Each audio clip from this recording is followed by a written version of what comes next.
नमस्कार दोस्तों। आज मैं फिर आप सबके सामने हाजिर हूँ क्रिप्टो का ही विषय लेकर के, क्योंकि क्रिप्टो हाल फिलहाल में चर्चा का विषय बना हुआ है। लोग बोल रहे हैं कि इस शीतकालीन सत्र में शायद क्रिप्टो का नंबर ही ना आए। जो भी आपका ड्राफ्ट बनाया गया है, क्या हो सकता है उसके बारे में बहस ही ना हो। बहस हो ना हो, पर क्रिप्टो का फ्यूचर क्या हो सकता है इन इंडिया, वो जानना तो ज़रूरी है। अगर आप एक इन्वेस्टर हैं, तो आपको ये समझना ज़रूरी है कि उस एसेट्स की वैल्यू क्या है जिस पे आप इन्वेस्ट कर रहे हैं। तो स्टार्टिंग से हम बात करेंगे कि क्रिप्टो को बनाया क्यों क्या होगा। जिसने भी बिटकॉइन फॉर्मेशन किया होगा, वो उसके दिमाग में क्या आया होगा कि वो बिटकॉइन फॉर्म करेगा या फिर क्रिप्टो करेंसी फॉर्म करेगा। वो करेंसी तो ऑलरेडी एग्जिस्टेंस में थी पहले से ही। डॉलर था, यूरो था, रुपीज़ था, पर फिर क्रिप्टो करेंसी क्यों लाया गया। क्रिप्टो करेंसी एक ज़्यादा सिक्योर करेंसी हो गई, क्योंकि वो ब्लॉकचेनिंग का यूज़ कर रही है या फिर different type of algorithm use करता है जो ज़्यादा सिक्योर है in compare to US dollar या यूरो या फिर और कोई कॉइन से। ये एक फीचर्स है, मतलब हम उसको बैंकिंग सिस्टम में करेंसी की तरह यूज़ कर सकते हैं।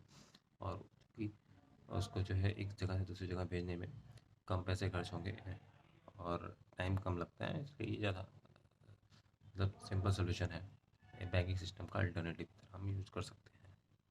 एक बात।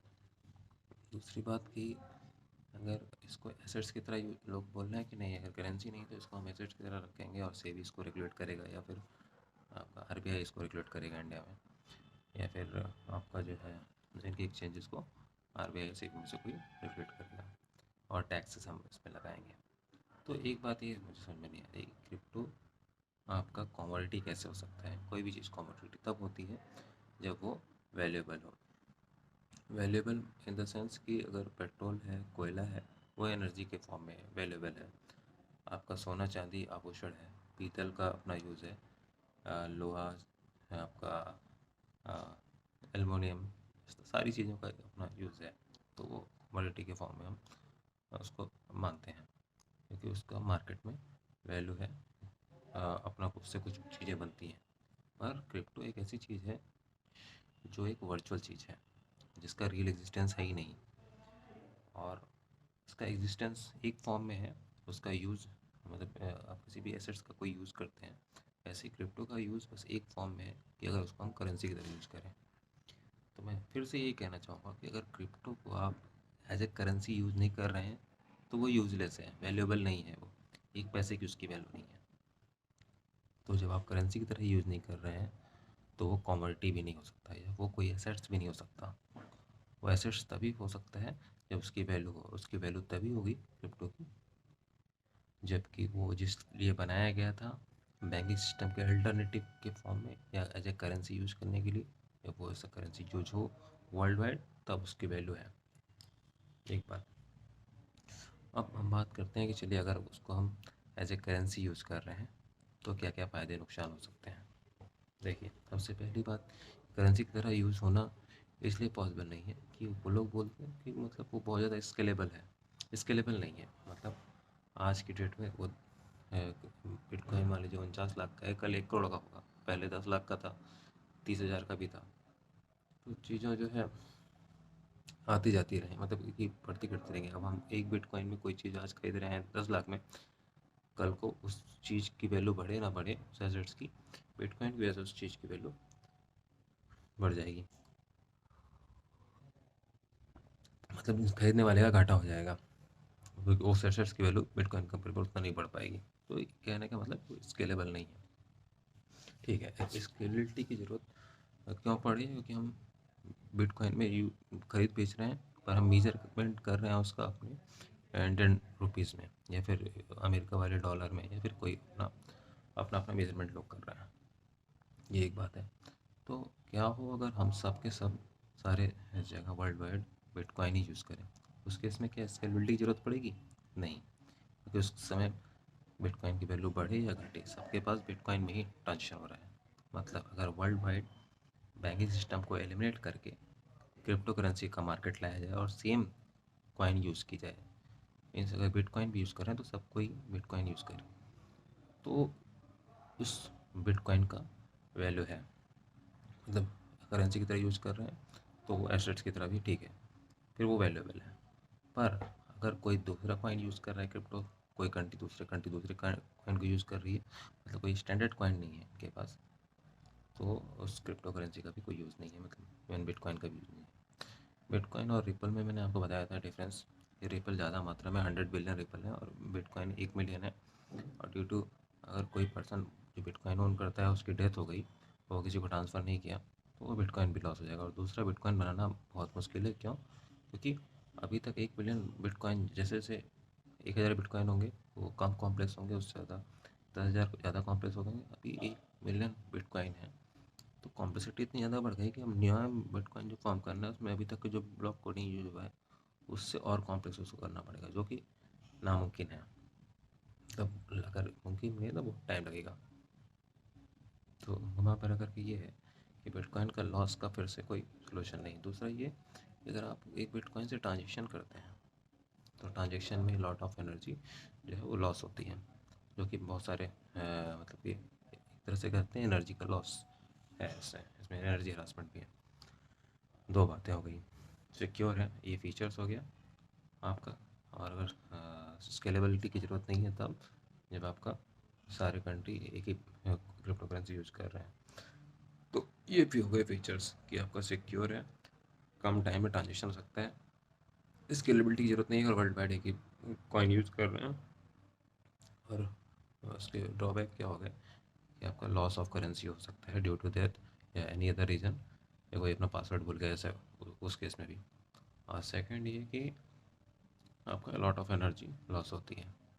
ठीक है, चलिए उस इन दोनों चीज़ों का हम एक ऑप्शनल रखते हैं कि चलिए ये दोनों चीज़ें ड्रॉबैक उसका हटाना है, आप रिपल का यूज़ करें। रिपल में ट्रांजेक्शन टाइमिंग कम लग रहा है, करेंसी भी 100 मिलियन है जिसमें 100 बिलियन है, जिसमें 40 बिलियन अभी तक मार्केट में है। और वो उन्होंने उनका ये है मानना, उसके CEO या बोर्ड मेंबर जो भी हैं, रेड गैलिंग हाउस और सारे लोगों, उनका ये मानना है कि ये धीरे धीरे करके हम मार्केट में लाएंगे। अभी 40 बिलियन है, उसके बाद और लॉस होगा तो फिर वो बाकी से लाते रहेंगे। तो इस रिपल के केस में क्या होगा, अगर अभी मान लीजिए हम 40 बिलियन का हम पूरा वर्ल्ड वाइड यूज़ करते हैं, तो अभी जो वर्ल्ड वाइड टोटल कैपिटल है पूरी कंट्री का मिला के, वो अगर सब रिपल के फॉर्म में है तो 40 बिलियन रिपल होगा। तो ओनर के पास है 60 बिलियन, तो वो तो ज़्यादा अमीर हो गया। पूरे वर्ल्ड वाइड करेंसी से ज़्यादा करेंसी तो उसके पास होगी। और क्या गारंटी है कि फिर से वो मार्केट में लाएगा कि नहीं लाएगा, और कितनी करेंसी लॉस होगी इसका भी कोई वो नहीं है। तो ये भी एक रेगुलेशन का बहुत, मतलब वर्ल्ड वाइड एक आप कह सकते हैं कि एक चोरी का बहुत भयंकर केस हो सकता है, या फिर एक आपका मतलब 40 बिलियन में पूरा कंट्री अपना करेंसी चला रहा है और 60 बिलियन के लिए रिपल ओन कर रहा है तो XRP को, तो वो एक बहुत बड़ी प्रॉब्लम है। मतलब आपकी जितनी वर्ल्ड वाइड कैपिटल होगा उसका उतना ही कैपिटल उसके पास होगा, क्योंकि उस करेंसी की वैल्यू उतनी होगी। तो समझने के लिए समझते हैं कि जैसे कि मेरे पास दो करेंसी हैं, पर मैं एक ही करेंसी का एक करेंसी का यूज़ कर रहा हूँ, एक अपने पास छुपा के रख दिया हूँ। उस करेंसी की वैल्यू हो गई 10 रुपये, तो जो छुपी हुई करेंसी है उसकी वैल्यू भी जब हम मार्केट में रखेंगे तो भी 10 ही रुपये होगी। या 10 से 100 होगी तो उसकी भी 100 ही होगी। तो ये एक उसका जो है ड्रॉबैक है रिपल का। बाकी रिपल को वर्ल्ड वाइड आप यूज़ करते हैं तो ठीक है, उसको आप क्रिप्टो करेंसी मतलब बैंक का अल्टरनेटिव मान करके उसको मार्केट में ला सकते हैं, और वो ज़्यादा फिजिबल भी होगा। पर अगर आप क्रिप्टो का मतलब आप करेंसी यूज़ नहीं करते हैं तो आपको, मैंने फिर से बोल दूँगा कि फिर वो एसेट्स भी नहीं हो सकता या कोई कमोडिटी भी नहीं हो सकती, क्योंकि एक करेंसी का फीचर्स उसके ट्रांजेक्शन के फॉर्म में ही है। दूसरा उसका कोई यूज़ नहीं है, उससे कोई चीज़ बनाई नहीं जा सकती है, ना कोई चीज़ उसके जो है आप फॉर्म करके उसको एनर्जी के फॉर्म में कन्वर्ट कर लें, जैसे कि आप पेट्रोल डीजल कर लें, ऐसा कुछ नहीं है। तो कोडिंग है, उसका यूज़ करके आप ट्रांजेक्शन के फॉर्म में बैंक अल्टरनेटिव के रूप में, बैंकिंग सिस्टम का अल्टरनेटिव के रूप में यूज़ कर सकते थे, इसलिए फॉर्म भी हुआ था। अगर वैसे नहीं कर सकते हैं तो आप इसको एसेट्स या फिर कमोडिटी की तरह भी यूज़ नहीं कर सकते हैं, कि इसकी कोई वैल्यू नहीं है। और कोई भी कमोडिटी या कोई भी एसेट्स की एक अपनी इंट्रिंसिक वैल्यू होती है। ओके, ये बात हो गई। और तीसरी बात ये करते हैं कि मान लीजिए मैं जैसा बोल रहा हूँ कि रिपल को भी वर्ल्ड वाइड दे दिया गया कि हाँ आप जो है सारे बैंकिंग सिस्टम को ऑन कर लीजिए, वहाँ पे अपनी करेंसी चलाइए, आप कोई यूरो कोई रुपीज़ नहीं चलेगा, आप चलाइए। तो रिपल का फ्यूचर्स के हिसाब से 40 बिलियन नहीं चलिए, वो मान लेते हैं 100 बिलियन ही उसने पूरे मार्केट में उतार दिया। वर्ल्ड वाइड 100 बिलियन रिपल पूरे मार्केट में, वर्ल्ड वाइड 195 कंट्री में सारे बैंकिंग सिस्टम में चल रहा है। उस केस में क्योंकि यूएस गवर्नमेंट यूएस गवर्नमेंट के अधीन है रिपल, जो कि एसईसी के द्वारा अभी केस चल रहा है उसका, रिपल का, वो बात की बात है। तो मतलब वो एसईसी का जो है रिपल, क्योंकि अमेरिका ऑन करता है इन केस ऑफ इमरजेंसी, अगर हमारा झगड़ा हो जाता है किसी कंट्री किसी कंट्री से, तो हम सारे जो है एक फॉर्म में कर रहे हैं, मतलब रिपल के फॉर्म में। और रिपल की वैल्यू इतनी हो जाए, सबके पास रिपल है, फिर उसने रिपल की वैल्यू को डिस वैल्यू कर दिया, 0 रुपीज़ कर दिया, तो हम सबकी करेंसी एक ही बार में उसने ऐसा बोल दिया कि हमारा रिपल जो है वो डॉलर ही कंपेरेबल है, तो उसका डॉलर बहुत वैल्यूबल हो जाएगा, क्योंकि हम सारे लोग क्योंकि वो करेंसी यूज़ कर रहे हैं सेम। तो उसने बोला एक रिपल $1 के बराबर में, देन प्रॉब्लम हो सकती है। क्या प्रॉब्लम होगी कि हमारा रुपीज़ तो अपना वैल्यू ख़त्म कर चुका है, तो हमारे पास भी वही रह गया, रिपल ही रह गया, पर वो डॉलर कंपेरेबल में है, तो वो डॉलर की वैल्यू जैसे चाहेंगे वैसे बढ़ा करके वो रिपल के कंपेयर में कर सकते हैं।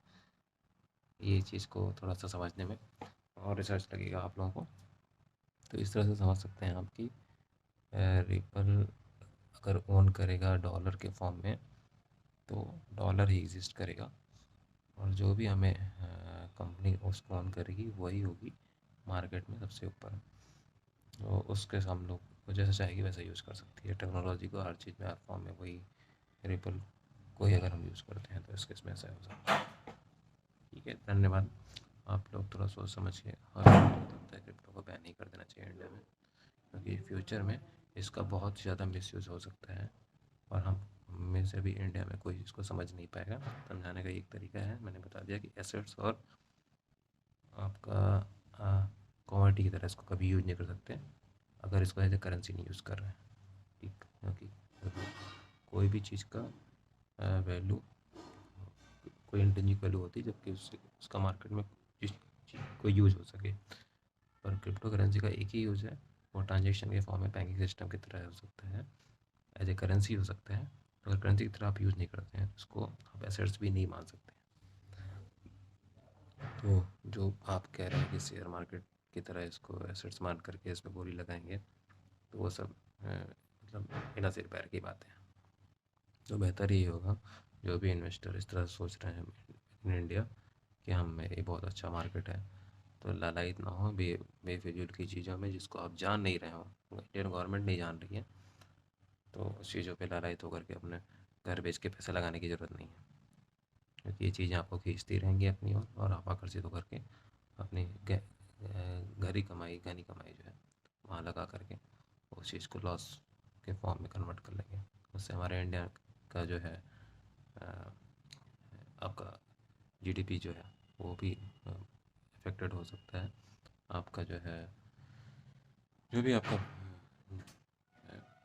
उसको देख लेना चाहिए आप लोगों को, सोच समझ कर के कोई काम करना चाहिए फ्यूचर में। मुझे लगता है फैसला आ जाने के बाद ही आपको कुछ करना चाहिए। धन्यवाद।